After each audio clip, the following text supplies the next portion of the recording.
Hey there, folks. It's Mike Tram from Wideline, and you are watching CMS TV.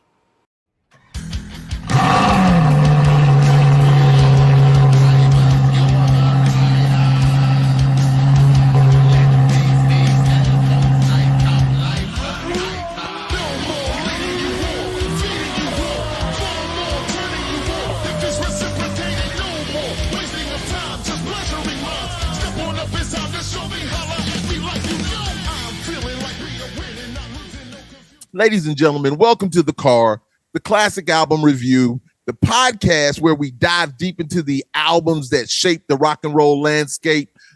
Today, we're putting the spotlight on a true classic, Kiss's Destroyer. Actually, this young man brought it to me. He was just like, we need to do this album right here. And I was just like, I'm with it. You know, went back and listened to the tracks and everything. Amazing. So this album was released in 1976, and it marked a pivotal moment in Kiss's career, showcasing their evolution from raw rockers to masters of theatrical sound.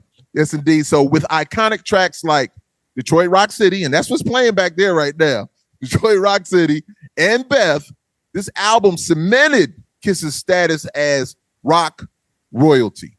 And they are definitely that rock royalty. So join us as we run down the track list of this legendary album, Destroyer, produced by Bob Ezrin. Did I say that name right? Razor? Yeah, you did. Bob Ezrin, and discuss what makes this great bands. It's just one big long list of names he's produced. Yes, indeed. So we're going to get into this classic album, and ladies and gentlemen, this young man here, Mr. Dale Razowski, I call him Razor. He's a bassist. He's a musician. He's a super talented human being. He's a father. He's all those great things. I've known him for a while, and he's always shown me love, and I've always reciprocated. You see the Kiss shirt that he has on. He loves Kiss. He's a definite Kiss fan, and we're going to have a good time. And if you're ready, let's roll, bro. Let's rock and roll. All right, man. So the first song is Detroit Rock City. So to me, I'm just going to let you know how I feel about it, and then I want your response. Not your response. I want to know how you feel about the songs also, and just tell me what makes it great to you. So the intro, to me, gets your attention with the car engine revving, then hearing the classic I Want to Rock and Roll All Night. Because, you know, when that came on, I was just like, oh, my goodness, man. You know, it just takes me back to our youth, because we were young when it first came out. We were really young. So this song is a great groove, and I love the bass in there. Gene did work it. She's got some stuff in there. Gene did work at the bass, man, and I know you appreciate that. I know you appreciate it. So it's an awesome start to the album and great guitar work, and it simply feels good. So tell me what you think about it. Well, to back it up, before the engine revving and hearing rock and roll night and the keys, they started off with you can tell he's in the kitchen listening to the radio. Right. And the radio is talking about people that went to a Kiss show or were on the way to a Kiss show. They were killed in a fatal accident. Right. And then you hear him get in the car and they rev it up. Right. Oh, then all of a sudden you get the riff. You know, the riff is down and on and on and on and on. Just, it gets your blood pumping. Yeah, indeed. You know, the whole, then you go into the guitar part with the guitar solo with the harmony guitars. You know, and then it ends up with the great big car crash at the end. Right. So, I mean, it takes you 360 from listening to about a car crash to hearing a car crash. Right. Indeed. You know, and in the chorus, it tells you to get up, get off, get on your feet, get down. You know, I mean, it's a rock and roll anthem. Right, no doubt. Yes, indeed. And this album is actually a concept album, if I'm not mistaken, right? No, this one was not a concept. This wasn't a concept. I thought I read that this was a concept. That was The Elder, a few records later. Okay, I got you. So, well, the next song is King of the Nighttime World. Now, to me, great instrumentation and orchestration, even though the title is dark, but to me, it feels more of a palatable, song to me for the masses to listen to. And this is one thing I believe that Kiss is great at, getting those songs where everybody's going to sing and just get into them. So even though the title's dark, I don't feel like it's dark to me. That's my take on it, though. Yeah, I mean, if you listen to the car crash, and then all of a sudden you hear Ace Frehley holding a guitar note right into ba-dum-bum, it keeps the blood pumping. Another big anthem song. Right. This album is full of anthems. Yeah. That's why this album is on two categories of mine. One, this is, if I was stuck on a desert island, this would be one of them. And number two, but I don't know how the hell I would listen to it if I was stuck on a desert island. But that's why I don't know what the hell that list even means. And the other is, this is the beginning of my downward spiral of wanting to be a musician. So, that's how important this record is to me. Indeed. Well, look, you handled your business. Yeah, go ahead. I'm sorry. Yeah, I mean, the first three songs, it keeps your blood pumping. King of the Nighttime World is just a great vocal by Paul. Mm-hmm. It's just the music just keeps you up. It's just, I don't know how you can find a better record out there. There might be only one or two actual albums that's better than this album by other artists, in my opinion. Awesome. So God of Thunder, it's a great intro. The chorus is what stands out to me, but it does have a real dope riff in it also, though. Oh, yeah. Oh, the daunting bump, bump, bump with the bass behind the guitar riff. Yeah. It's like, holy shit, what's going on here? It sounds scary, but it's cool at the same time. Yes, it's got the mythology thing going there with God of Thunder. Yeah. It's just, this is when I really started paying attention to Gene, when I started to actually try to sing like him. Right.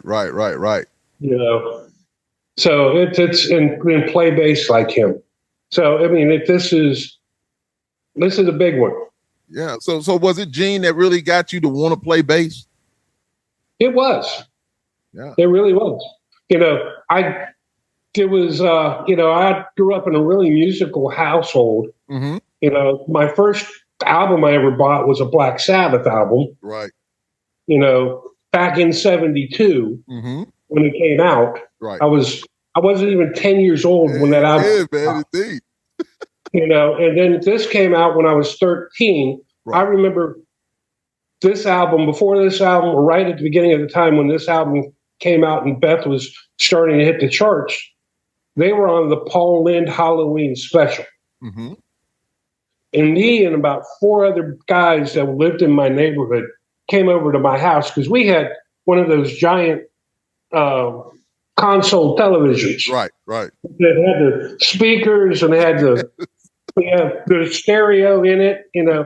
And it was a 19-inch TV. So we had for that time in '76, we had a huge television. Of course. And all five of us were laying on our stomachs in front of this TV watching this show. Yeah.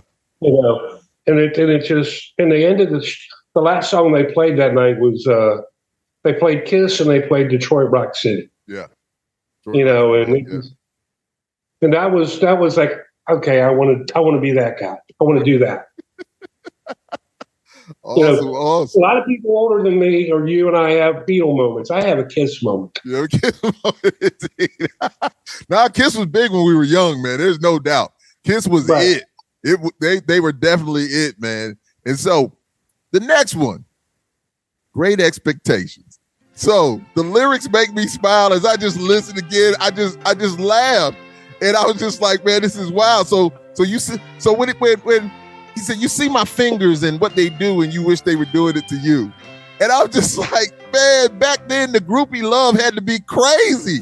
Back then, exactly right. This was a song this was an ode to groupies back then. It's like it was a tease too, It was like, yeah, I see you out there. Yeah, you wish I could be doing this to you. And I think that was another reason I liked Gene, because he was a damn. The lyrics he sang and wrote, it's like okay, this guy's a perv. I can get into this. At 13. Hey, it was so different back then, man. You know, compared to when we've been out here doing what we do.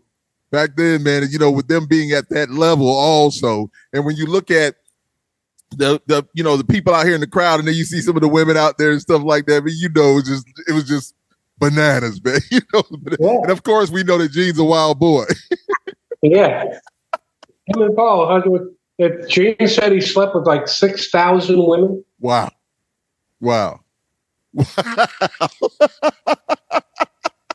I see you accent. Hey, man. I hope Judy doesn't see this. Hey, now listen. We know what we've done, man. We don't do those kind of things. We're dedicated, and it's all love. That's exactly right. Yes, indeed. So the next one is Flaming Youth. Now, this is what I expect from Kiss. This is like what I would believe they would do, the normal thing. So the love, the vibe, and the groove they have is amazing. Every instrument is in harmony with the other. Cool breakdowns where the fans can sing along higher and higher and higher. Come on, man. It's a great song. It's really, really a great one. Yeah, I mean, come on, the lyrics, the very beginning lyrics. Yeah. You know, whenever he comes in, says, "Oh yeah, well, whatever the thing," but then he comes in with, "My parents think I'm crazy, right, and they hate things I do. I'm stupid and I'm lazy." You know, I mean, total rebellion. Yes, indeed. You know, it's. Even though Great Expectations calmed the mood a little bit, they picked it right back up with Flaming Youth. Yes, you know, what is this song, this album? I'm telling you, it's hard to beat this record. I got you, man. So the next one is Sweet Pain. So it's a cool song. The favorite part is the breakdown and the guitar solo for me. I was just like, man, I said, I love that. I love it. It's just a cool song to me. I really, really love this one too. Yeah, well, it's like the song starts and then you hear Gene go,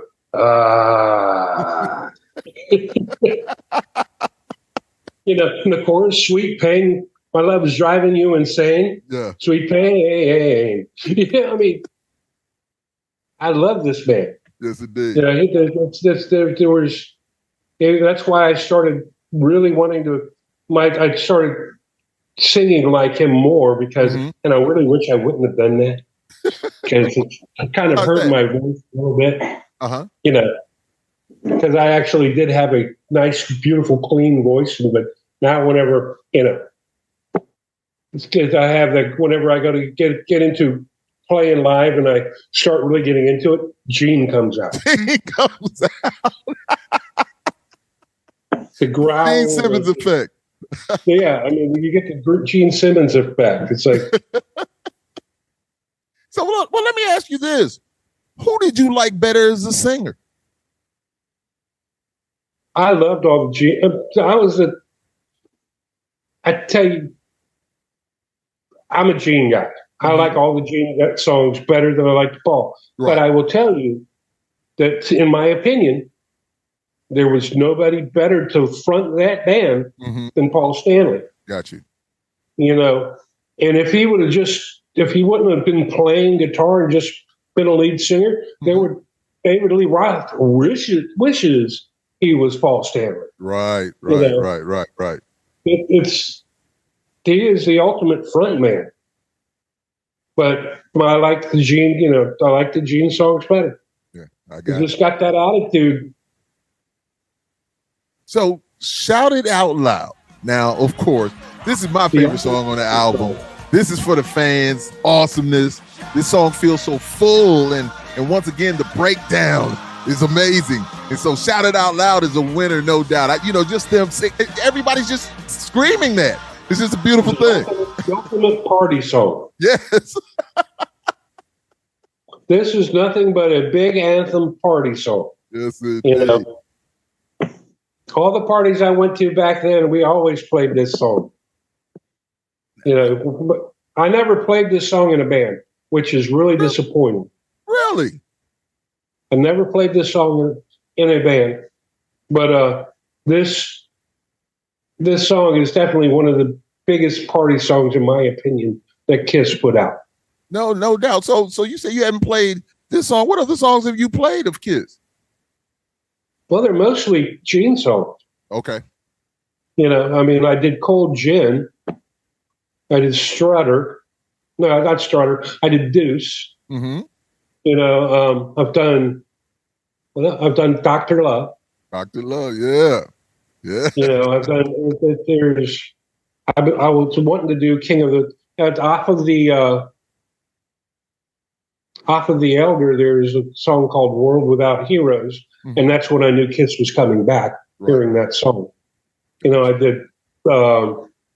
There's about 10 other ones that I did with Gene songs, but I could. The hard part is finding somebody that can do Paul. Got you. I hear you, no doubt. And that says something. I've been talking to a buddy of mine about Ty Price about doing a Kiss cover band, doing nothing but Kiss. Right. We can't find Paul. Wow. We're not talking about putting on the makeup. We're talking about just calling it Kiss covers. Right, indeed. Having fun, just playing the songs that we love. And I think people would love that, to be honest with you. And each person in the band comes out with a T-shirt with a different album cover on. Right. 20 of them to choose from, so it shouldn't be that hard. No, not at all. That's a beautiful concept, man. Nah, listen, I look forward to you doing that, man. That's what's up, man. I like that. So now we move into Beth. Now this is an incredible ballad. Great orchestration again. The violins, piano, and horns are incredible. It's a ballad, but the music is so massive. It's big. And you got all the violins in the back, the strings. Yes. But the thing is this right here though, Razor. So Beth, when he's saying, I want to hang out with the boys. Back then, that's real, and that's what the times were back then. But what do you think Beth would do right now in today's time? Go ahead. You'd have to put the camera on her. You have to watch Beth. He had 2 marriages. Yeah. He had the one to his wife. Yeah. And he had the one to the band that was making him so much money that she could do whatever the heck she wanted to do. Beautiful point, bro. Beautiful point. Yeah. And as well as I do, the brotherhood in a band, you're brothers.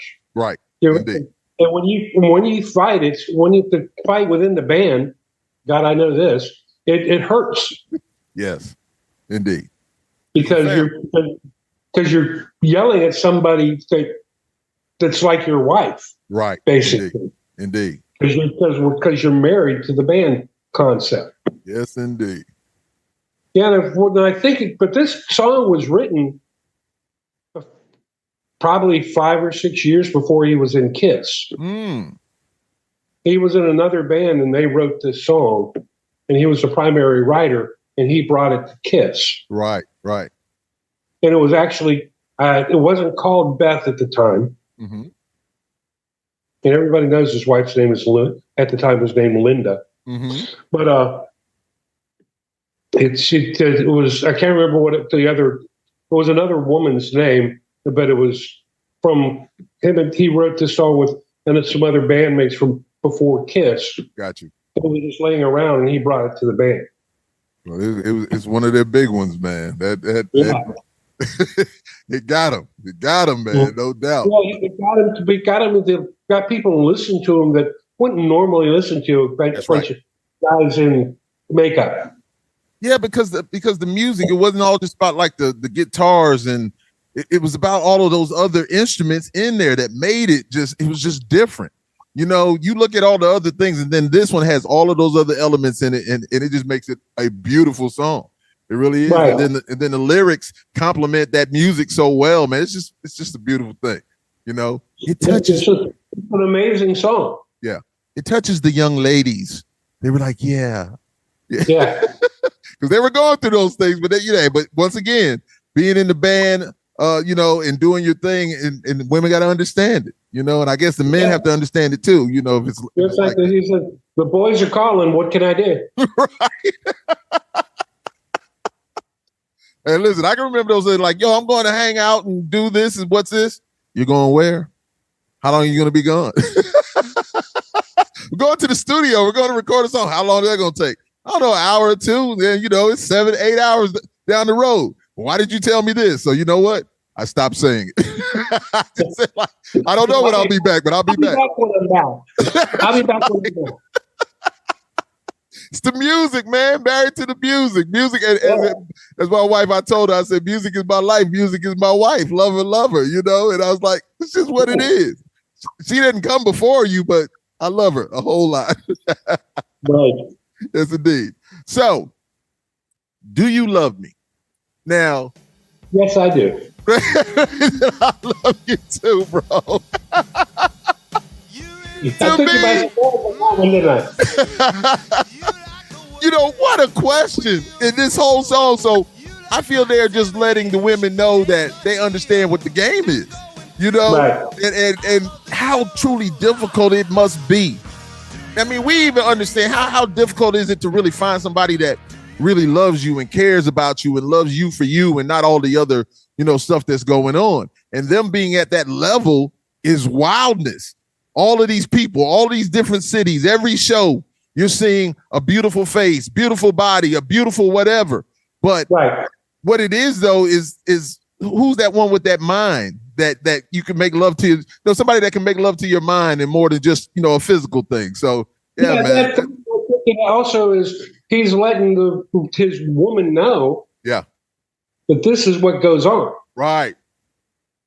Are you going to be cool with this? Because this is what goes. Right. We're the biggest band in the world right now. Right. And everybody's going to, plus you can also say, do you love me or you just want to be out with me when I go to shows? Right. Because, because the verse, after those pounding drums, it comes in with, you really like my limousine. You like the way the wheels roll. You like my 7-inch leather heels and going to all of the shows. But then he asks the questions. But yes, do you love me? Okay. Are you willing to? Do you love me, or you just like all this stuff all this glamour that I'm giving you? 100%. It's beautifully written. It's beautifully the way they're saying it is so cool, and it's right to the point. It really is. It's like, this is what it is, as you were saying before. This is something you got to deal with, and I'm seeing all this every night, and they're at us every night, man. And I'm telling you, as I just look at this, and I'm just like, man, these dudes here, they were on it back, especially back then. I bet it was a lot crazier in the mid-'70s than it is right now in 2024. Yes, that's what I'm saying. I know. Listen, I've been on tour. We didn't have all that craziness. We were more kind of like, we're on our phones trying to get on the internet, talk to the family back home. There were certain times, certain people approached you, of course, but right. I'm like, no, I'm good. I'm good. But it's like way different when you look at all of that back then. It's just amazing. It really was. But, we were young growing up in that, but they were really living that rock and roll lifestyle. Sex, drugs, rock and roll. That's what they were doing. And so, man. Yeah, I was 13 when this record came out. Yeah. I saw them in early 76 on the Kiss Alive tour. Right. The album before this. Uh-huh. And then they had the Dictators open for them. And then like 8 or 9 or 10 months later, they came back through the old Frank McGuire. Yeah. And did this show. And I was there for this show. Yeah, awesome. See, I was going to ask you, so you were down here. You weren't in Pittsburgh at the time. You weren't in Pennsylvania. No, I wasn't in Pennsylvania very long at all in my life. Right. Indeed. I might as well say I'm from Columbia, but I pull for the black and gold. Of course. I bleed black and gold. Of course. So do I. I'm with you. Yes, indeed. But so now we've come to this last song, Razor. And I want to say that this last song, the lyrics are incredible. I've never heard such an amazing usage of words to describe a rock and roll party. Gene Simmons is that dude. Of course, it's the instrumental, man. I'm clouded, but just a little in and out. On the new version, new release of this, they call it the Rock and Roll Party or something like that. Right. On the album, when it came out, they didn't. It wasn't even listed. Really? It was just something like that an was outro. at the end. Yeah. Yeah, just like an outro. You hear the crowd in the back. You hear Paul talking to the crowd live, like that must have been from the live album. But then you hear all the other album songs that are on this record at the same time. Right, indeed. You know, it's cool, but it's weird. It's cool. It's a weird way to end it. There's no doubt about it. It's just like they just threw it on there. You know, I was just like, hey, man. Well, you know, I was like, you know, because they only could make at the most. I mean, this record's like 35 minutes long. Start to finish, and they could at the most they could put like 38 or 40 minutes on vinyl back then. Right. So they said, "Oh, cool, shit, we got 2.5 minutes to go. Let's do something weird." It's probably it could have been, you know, something they were smoking, taking, drinking. You know, there's no telling. Yeah. Well, that was from all we know, that was just Peter and Ace, because Paul and Gene have always said they've never done drugs and they've never drank. Right. Hey, listen, well, they're just like me. I'm just a cornball, but you know, the music is my drug, as I like to tell everybody. They concentrated on the business so much they didn't have time to think about drinking. Definitely businessman. Indeed. So let me ask you this, Razor. What makes this album a classic to you? There's not a bad thing. If there is a weak song on this record, it's Gene's Ode to Groupies. Right. And I can't even call it a filler song, you know, because back then they were putting out 2 records a year. Right. You know, and every song had to be good because you only got 35 minutes to do it. Right, indeed. You know, it wasn't until later when Metallica and Def Leppard started doing records that were an hour long that we got all these filler songs.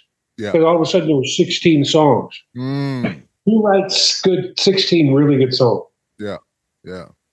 You know, everything back then had to be A game. And I think this record is just one of those things. It's got so many anthems. Right. Indeed, it does. You know, Detroit Rock City, you know, you had Flaming Youth, you had King of the Nighttime World, you had, you know, God of Thunder, Shout It Out Loud. I mean, those are 6 songs right there that just everybody shouts at the top of their lungs whenever when they see this band live. Yes, indeed. So, well, let me ask you this. So what is it about Kiss that made them one of the greatest bands of all time? I think it was, you know, other than how they had great hooks in their song. But I think it had a lot to do with the makeup and the theatric. At the time, you know, you already had Bowie doing it, but he wasn't doing it to the extent that Kiss was. You had Alice Cooper already there, but he wasn't doing it to the extent Kiss was. Right. Kiss was just over the top. Yeah. You know, they were all about the rock and roll extravaganza, the rock and roll party. Yes. More than anybody else was at that time. Yes, indeed. And I think that's probably why they became the biggest band, greatest band in the world, as Gene would say, when he introduced the band live. You know, he used to be hottest band in the land. And I then went to, you know, when I saw him with on the live tour, it was the hottest. You got the hottest band in the land. Kiss went to 8 months later, it became the greatest band in the land. But you know what's wild? But you know what? When they say that though, Raz, you look at them and people still packed out the Coliseums. They're still selling out stadiums and Coliseums because their impact on on music is undeniable. Yeah, well, you know, I think I see more posts on Facebook and on Instagram and all these other things about Kiss now that they quit touring and sold the rights and everything to an AI company, sold everything to the AI company so the AI company can take Kiss on the road, and we're going to have an AI Kiss show like we did with the hologram with Michael Jackson. Right. You know, I see more posts about Kiss now than I ever did in the social media. Social media changed things. Yeah. But then you just look at you taking, you take your children, the people take their children and just families and want people to understand this is how I grew up. These are the things that I did. This is the music I listened to. And then it's like that baton is passed on. And when it's great music, it's not a hard thing to do, you know? No, I took my kid to see the Kiss Alive 35 tour, the 35th anniversary of the Alive album. 35 years earlier, I saw Kiss for the first time. And then I took my kid to see him on the Alive 35 tour. Man, just amazing, man, what they're doing and have done. So you said they sold the rights to the AI company. Man, that's always been about that money, though, man. A lot of people got mad with them about that. But they handled business because they handled the business of music, you know. Well, Paul and Gene both signed contracts to one another.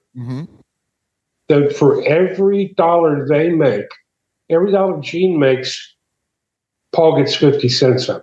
Awesome. Whether it's in Kiss or anything else. So anything that Paul makes money off of, Gene Simmons gets half. Wow. And I think maybe Gene got the better end of the deal. Right.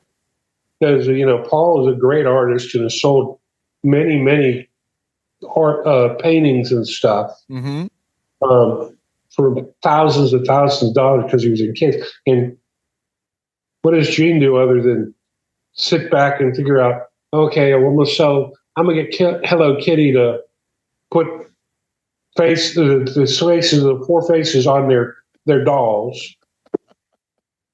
I'm gonna get Kiss toilet paper. Right.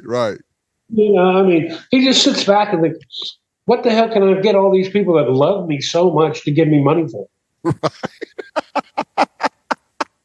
And he just comes up with the wackiest shit, and people buy it. But that's but you're selling the dream. You're selling like I can be like Gene. I could, that's what they're doing. And so I'm not sure. Now, what are you having that glass you're drinking? What are you drinking? Now this is Rebel Reserve 110 proof. So listen, there might be something for you, man. We might need your own drink out there. Those kind of things can happen, man. And then when those things happen, that's when the money rolls in, bro. That's when the money rolls in. Yes, indeed. Yes, indeed. So I don't know if you want some, razor toilet paper, but hey. That just doesn't sound good, man. Who wants to wipe their behind with razor toilet paper? That would hurt. Hey, it cuts to the chase, man. It handles business easy. At least it would be clean. Yes, indeed. Well, look, man, I really appreciate it. I knew this was going to be fun. You are one of those great human beings, man. I appreciate you so much, man. All the love that you've shown over all these years. And, of course, I had to reciprocate. But I'd like you to just tell the people about what you got going on. And, you want to talk about Stardog. We want to go into the Raz. Let them know that you have great music out there. Go into anything like that you want. Tomorrow, I'm actually, after I get done here, I got to pack up. I'm going to Helen, Georgia tomorrow to play I play in a country band. Yeah. Can you believe that? Play with a country artist by the name of Carter Lybrand. I'm going to do 2 nights in Helen, Georgia with him. So I got to pack up for that, get everything, and then rehearse some of those songs I'm going to be playing with that after I get done with this. And then, I do the Colton Beasley Trio thing. Right. And I do, and I've been sitting in with some other bands here and there. We got some other discussions going on about some things that I'm not going to talk about yet, other than, but I'm excited about where it's going. Well, go ahead. I'm sorry. And, it has something to do with my old bandmates, but not the Stardog bandmates. Not the Stardog. The other one. Gotcha. Not Stardog, the other band that I like better. Well, listen, honestly, we got to, when you get some more time, man, you got to come back on here. And, I've been wanting to get you on here for a while anyway. And so you need to come back and talk about that Raz album, man. I think that is it's an incredible project, man. And just come back here. And I think more people need to still get out there and listen to it and enjoy it. I really do. That was a fun record to make. Yeah. So it's great. It's a great record. Let me say that. I really believe that. I enjoyed that. I played that a lot. I kept that in rotation. I still listen to some of those songs, man. And I'm just like, man, this is just love, man. Great lyrics, great music. You guys did a great job with that, man. Yeah, Nick and I worked hard on that record. And so did, David D did a great job singing. Yes. And Adam, you can't even, there's nothing you can say bad about Adam other than maybe he's too quiet. Good old Adam. That's not when he's on the drums. That's right. That's off the drum. Yes, it does work. But those were a great group of guys, and that was a great record. Yes, indeed. Even if I do say so myself. Hey, man, I agree with you 100%. I co-sign that, my brother.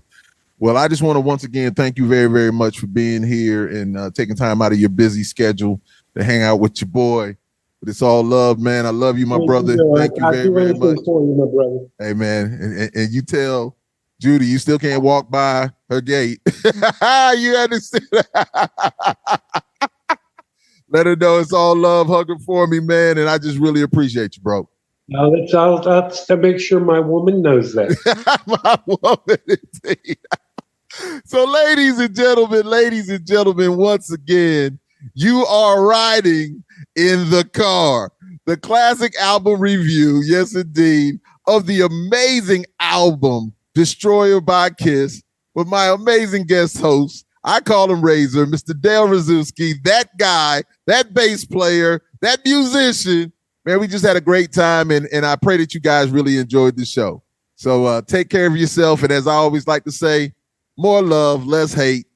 Let's love one another, man, most definitely. All right, you guys be good. It's the Lord.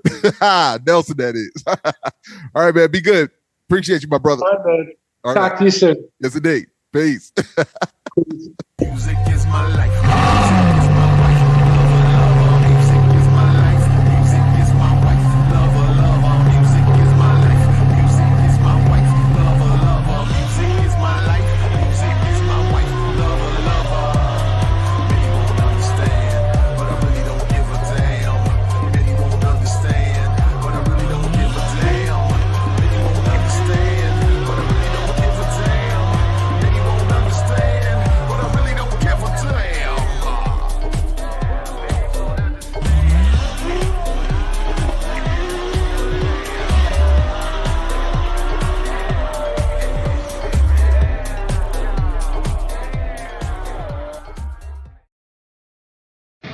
This episode of the CMS Network is brought to you by our sponsor, Blackout Coffee. If you are a coffee lover, you will love what they are selling over at Blackout Coffee. Make sure you get yourself some. The only thing woke about this company is the drinker of the coffee, because it gives you quite a jolt. I am a personal fan of the Brutal Awakening Dark Roast, but everybody's a little bit different. Make sure you get what is your favorite today. Go to blackoutcoffee.com. Use the promo code CHRIA20 to save 20% on your first order. It's that simple. So one more time, blackoutcoffee.com. That is the link, or use the full link if you're going to shop around. That is scrolling on the bottom, and get yourself some of the best coffee that is out there today. Blackout Coffee.